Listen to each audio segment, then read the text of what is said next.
You ever found yourself playing a game and thinking, this is just too easy? I don't know about you, but I quite often find myself fighting against the tree sentinel in Elden Ring and thinking to myself, this is great, but what if I tried to do it blindfolded? And I can only use my feet. And oh yeah, I have to hold my breath the entire time. A joke, obviously, but some fans really do like to take some punishment from the games they play. And when they've faced down permadeath, stupidly high difficulty settings, impossible to reach endgame achievements, and beaten everything the devs could think of throwing at them, there's only one thing left to do. Design their own challenge and dole out the punishment to everyone else. I'm Elliot for GGRecon. No controllers were harmed in the making of this video. Here's 5 times players embraced their masochistic side and made games deliberately harder for themselves. Let's kick things off in everyone's favourite picturesque meat grinder, The Lands Between. Elden Ring might have developed a bit of a reputation as FromSoft's easiest Souls game, but that hasn't stopped challenge runners making a mockery of that title and making it as hard as they possibly can for themselves. From banning the use of summons, to refusing to spend their hard-earned runes on level-ups, and staying as a basic tarnished all the way to the Elden Beast, there's no shortage of ways to get yourself killed out in the Lands Between. But easily the most sadistic challenge run you can find is the no damage run. Exactly what it says on its shiny, untouched tin, the no damage challenge tasks players with becoming Elden Lord without taking 1 hit point of damage from anything the world throws at them. Dogs, giants, vampires, dragons, lords of blood, eldritch monsters, and the gods themselves. You'll have to fight them all and not let them shave a hair off your head to get through this challenge run unscathed. Many have tried, and many have failed. Some of them right at the final hurdle. But the really hilarious thing is, players are actually pulling out no hit and no damage runs almost on a daily basis now. Maybe Elden Ring really is the easiest FromSoft game of all time. Yeah, you know what? Never mind.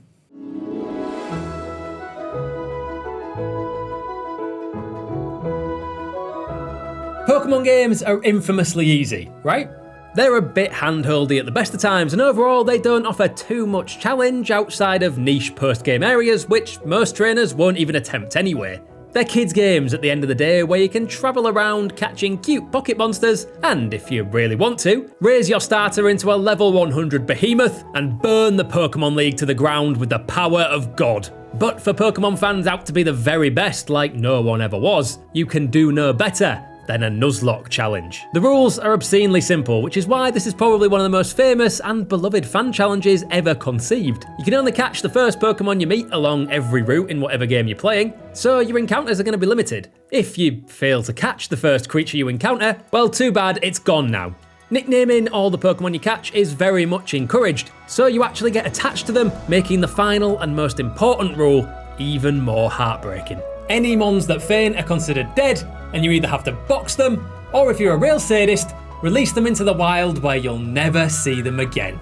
As if the emotional gut punch of having your starter killed in front of your eyes wasn't enough, real Pokemon masters can even attempt a hardcore Nuzlocke challenge. In this version, all the same rules apply, but you also aren't allowed to use healing items in battles. That means no potions, no berries, no full heals, and you have to play on set mode, so there's no free switch out every time you beat an opponent's Pokemon to death. Add a super hard hacked version of the games into the mix, like Emerald Kaiser or Blaze Black, and you've got a challenge that'll test even the most experienced of Pokemon masters. The best part about this challenge is that it lets often overlooked mons get their chance in the spotlight. You might never have used a Pelipper before, but you can bet your bottom Pokédollar that you'll carry one wherever you go when it crit one-shots your rival's final mon with 1 hit point left.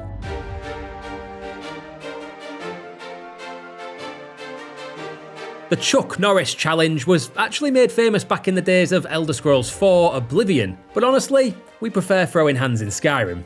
Named for one of our finest actors and greatest internet memes ever created, the Chuck Norris challenge gives players but one simple task. Beat the game using only your fists and wearing nothing but your finest undergarments. Technically, you also had to pick fighter or knight as your class, but since we're doing this in Skyrim, that doesn't really apply here. The original version of this somewhat forgotten challenge is actually a hell of a lot easier than its Skyrim equivalent for one very simple reason: dragons. Playing the part of Chuck Norris as the Dragonborn means making your way from lowly refugee to legendary Dragon Slayer, killing anything and everything you happen to meet along the way through sheer brute force. There are a few ways to make punching dragon priests and mythical beasts to death that little bit easier. Your first stop should be the Ratway in Riften to snag the gloves of the pugilist.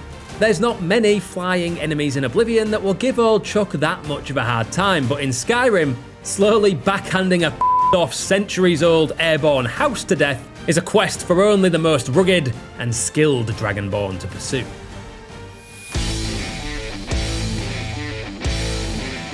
Just beating the actual Guitar Hero with a Guitar Hero controller could be considered a challenge run in its own right if you were playing on Expert. But some players really do just want to watch the world and their own fingers burn. Once you've beaten everything the likes of Demon's Souls can throw at you, there's only one way to make things even more outrageously difficult for yourself. Take the controller out of the equation and beat the game by shredding guitar. You'll see runs like this popping up in the news every now and again, especially when a game considered hard comes out. It didn't take long for someone to try and beat Elden Ring with only a Guitar Hero controller, and there's plenty of examples of stupidly talented gamers taking on Dark Souls with dance mats, or Super Mario with a DJ Hero turntable. There's just something about watching a player taking a niche gaming peripheral and systematically taking apart bosses and enemies that most players struggle to keep up with on a normal controller. It makes no damn sense. Compels me though. If you thought Through the Fire and Flames was the pinnacle of axe-based gaming, wait until you watch someone rock out to the tune of a flawless fight against the Nameless King in Dark Souls 3. We've finally made it. We've arrived at the very bottom of the fan-made gaming challenge rabbit hole. Sometimes the hardest thing to do in a video game isn't getting the highest score possible. Sometimes scoring as close to 0 as possible is even more mind-numbingly, controller-shatteringly difficult. Super Mario Bros. On the SNES and OG Game Boy is no stranger to challenge runs. No damage or speedrun challenges are 10 a penny to our favourite Italian plumber. But the OG Super Mario game is just about the worst game in history to attempt a minimum score challenging, since just about every single action Mario performs results in that tiny little serotonin boosting ping, and those arbitrary numbers at the top of the screen to almost constantly climb their way up. Grab coin. Points for you. Kick a turtle into a group of sentient mushrooms. Reach the flag. More points, more of the good chemicals for your brain. Have you ever thought about how stupidly hard it would be to completely avoid every way to score points that you can and finish Super Mario Bros. With the absolute minimum points available? Well, no, because you're probably a normal person. Thankfully for us though, runners like Not Entirely Sure have discovered the answer to this, one of life's great questions: 500 points. 500 points is the lowest score you can get in Super Mario Bros. While still saving the princess and toppling Bowser's castle real estate empire, all while naturally not using any continues. That means bopping no enemies, collecting no coins, no mushroom or flower power-ups, even accidentally stepping on a cheap from below is enough to send this run straight back to World 1-1. And even after all that, just finishing each stage is fraught with run-ending danger, since to truly get the minimum score, you have to end each level by jumping onto the bottom of the flagpole or sending Bowser for an early lava bath right as the timer hits 0. If all that sounds insane, that's because it is. But you've got to appreciate the nuance of a challenge that asks you to play a game as badly as possible, but still requires absolute mastery of that game to pull off. So there you go, 5 times players deliberately and often painfully made games as hard as possible for themselves. Thanks for watching. Don't forget to drop a like below for us if you've enjoyed imagining the pain of gamers foolish enough to take on these challenges, and tell us about your best challenge run story down in the comments.